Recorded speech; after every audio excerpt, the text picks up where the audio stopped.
In a 6-month investigation only on CBS This Morning, we looked into the way sexual assault cases are handled by the United States Air Force Academy. We spoke to more than a dozen current and former cadets. Some of them shared their stories yesterday in part 1 of our series.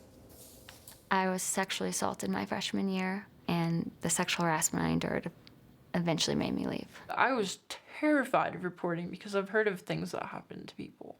And it did happen to me, so it's not horror stories. Do you regret reporting the assault? No, I regret it every day. I regret it every day because of everything that came after. Now, in the second part of our investigation, the Academy's former top official on sexual assault reveals troubling information about the way she says cases are handled. And the Academy is now responding to our reporting. Is the Air Force Academy supportive of those who report sexual assault? I would have to say absolutely not. No. Teresa Beasley worked with sexual assault survivors for 3 decades, 10 of those years as the United States Air Force Academy's top official on sexual assault prevention and response. I think deep down they really don't believe that sexual assaults are happening. I think they're minimizing the severity of them. Do you believe there are some commanders at the Air Force Academy who believe that cadets are making up sexual assault charges? Absolutely. They would say it in words such as, I find it interesting the timing of this report, or I am just wondering why this cadet hasn't come forward sooner with this assault. Beasley also told us she believes the Academy has covered up the circumstances surrounding 2 violent attacks on female cadets that occurred in December 2014 and January 2015 on the public running and biking trail behind the Academy, the details of which have not been reported until now. CBS News has learned that 2 attacks on Falcon Trail behind the Air Force Academy occurred. Yes. Were these attacks sexual assaults? Yes. Both were hit in the head, hard enough to each receive a concussion. Both were hit from behind somehow. They couldn't see anyone coming. Sources tell CBS News both cadets were administered rape kits at local hospitals. But Beasley says both cases were prematurely closed by the Air Force's Office of Special Investigations Agents, or OSI. What happened? They, meaning OSI, told me that they didn't believe her, that they think it was a date that went wrong. And I said, how did she get hit in the head? And they said, well, she'll have to tell you that.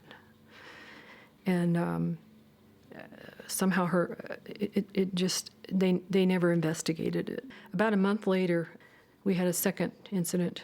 She wasn't believed either. They said she was making it up, and when I asked why they said that this was OSI, they said because her timelines don't match. More than a dozen current and former cadets told CBS News they've experienced retaliation by their peers and their military leadership for reporting sexual assaults to the Academy. That's why some victims are afraid to sign this form. It's called a 2910, which the Academy uses to document assaults. CBS News has obtained Defense Department memos that confirm at least 16 cases were deleted for academic year 2014 to 2015 for not having a signed 2910.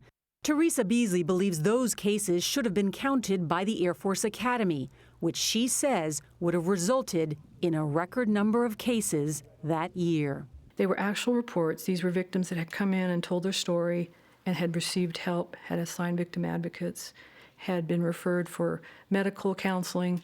They were actual victims. But they did not want to sign a 2910 because they were afraid someone would find out. Do you believe they removed those cases for a reason other than they didn't have that specific form signed? Yes. And what was that reason? I believe they wanted to get that number down because it was the highest we'd ever had.